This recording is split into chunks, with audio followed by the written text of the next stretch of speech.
किताब मुकद्दस में से यिर्मयाह की किताब के 44वें बाब की तिलावत। वो कलाम जो उन सब यहूदियों की बाबत जो मुल्क मिस्र में मिज़दाल के इलाके और तहफ़नेहीस और नूफ और फितरूस में बसते थे, यिर्मयाह पर नाज़िल हुआ कि रब्बुल अफ़वाज इसराइल का खुदा यूँ फरमाता है कि तुमने वो तमाम मुसीबत जो मैं यरूशलेम पर और यहूदा के सब शहरों पर लाया हूँ देखी, और देखो अब वो वीरान और गैर आबाद हैं उस शरारत के सबब से जो उन्होंने मुझे गज़ब न करने को की, क्योंकि वो गैर माबूदों के आगे बखूर जलाने को गए और उनकी इबादत की जिनको न वो जानते थे न तुम न तुम्हारे बाप दादा। और मैंने अपने तमाम खिदमत गुजार नबियों को तुम्हारे पास भेजा, उनको बर वक्त यूं कहकर भेजा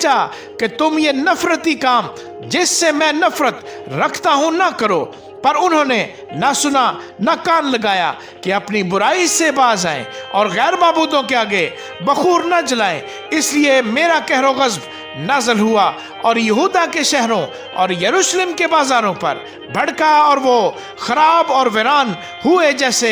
अब हैं। और अब खुदावंद रब्बुल अफ़वाज इसराइल का खुदा यूं फरमाता है कि तुम क्यों अपनी जानों से ऐसी बड़ी बदी करते हो कि यहूदा में से मर्दोजन और तिफलो शीरखार काट डाले जाएं और तुम्हारा कोई बाकी न रहे, कि तुम मुल्क मिस्र में जहां तुम बसने को गए हो अपने अमाल से और गैर माबूदों के आगे बखूर जलाकर मुझको गज़ब ना करते हो कि नेस्त किए जाओ और रोए ज़मीन की सब कौमों के दरमियान लानत व मलामत का बाइस बनो। क्या तुम अपने बाप दादा की शरारत और यहूदा के बादशाहों और उनकी बीवियों की और खुद अपनी और अपनी बीवियों की शरारत जो तुमने यहूदा के मुल्क में और यरूशलेम के बाजारों में की भूल गए हो? वो आज के दिन तक न फरोतन हुए न डरे और मेरी शरीयत व आइन पर जिनको मैंने तुम्हारे और तुम्हारे बाप दादा के सामने रखा न चले।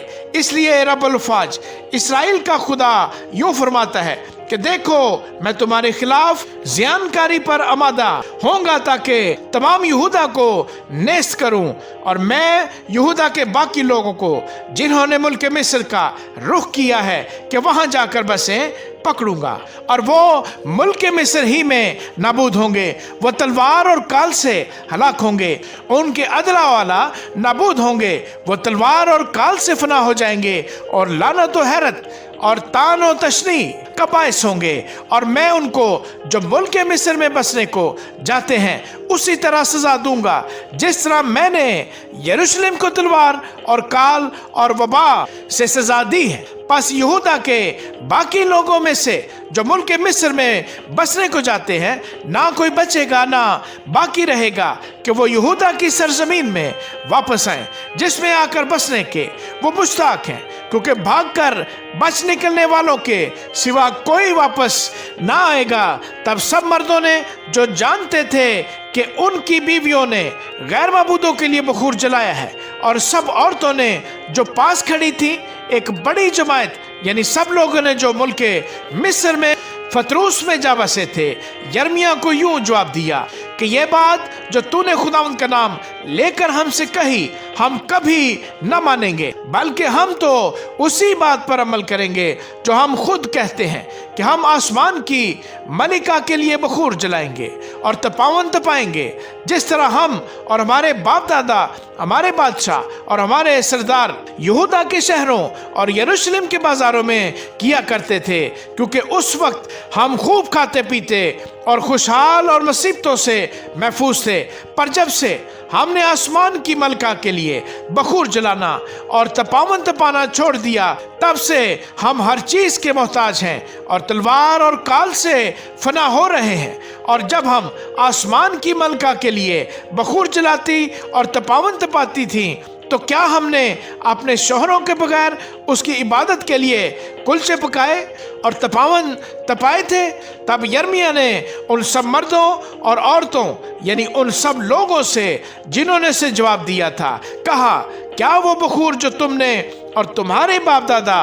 और तुम्हारे बादशाहों और उमरा ने रैयत के साथ यहूदा के शहरों और यरूशलेम के बाजारों में जलाया, खुदावंद को याद नहीं? क्या वो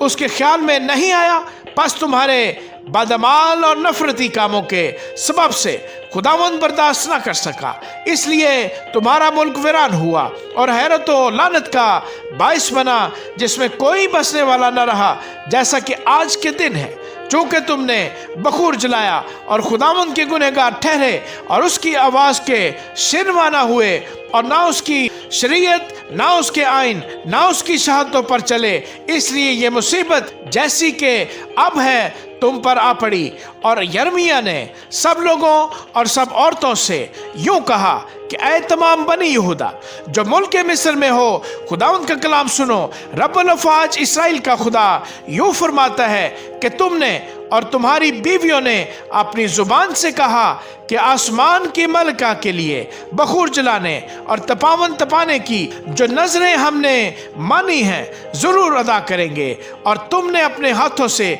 ऐसा ही किया। बस अब तुम अपनी नजरों को कायम रखो और अदा करो। इसलिए ऐ तमाम बनी यहूदा जो मुल्क मिस्र में बसते हो, खुदावंद का कलाम सुनो। देखो, खुदावंद फरमाता है, मैंने अपने बुजुर्ग नाम की कसम खाई है कि अब मेरा नाम यहूदा के लोगों में, तमाम मुल्क मिस्र में किसी के मुंह से ना निकलेगा कि वो कहे, जिंदा खुदावंद खुदा की कसम, देखो मैं नेकी के लिए नहीं बल्कि बदी के लिए उन पर निगरान होऊंगा, और यहूदा के सब लोग जो मुल्क मिस्र में हैं तलवार और काल से हलाक होंगे, यहाँ तक के बिल्कुल नेस्त हो जाएंगे। और वो जो तलवार से बचकर मुल्क मिस्र से यहूदा के मुल्क में वापस आएंगे थोड़े से होंगे, और यहूदा के तमाम बाकी लोग जो मुल्क मिस्र में बसने को गए जानेंगे कि किसकी बात कायम रही, मेरी या उनकी। और तुम्हारे लिए ये निशान है, खुदावंद फरमाता है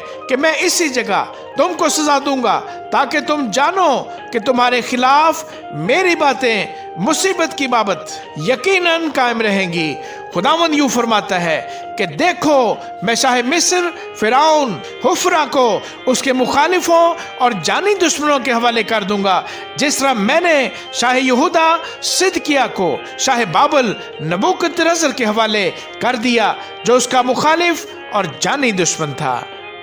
आमीन।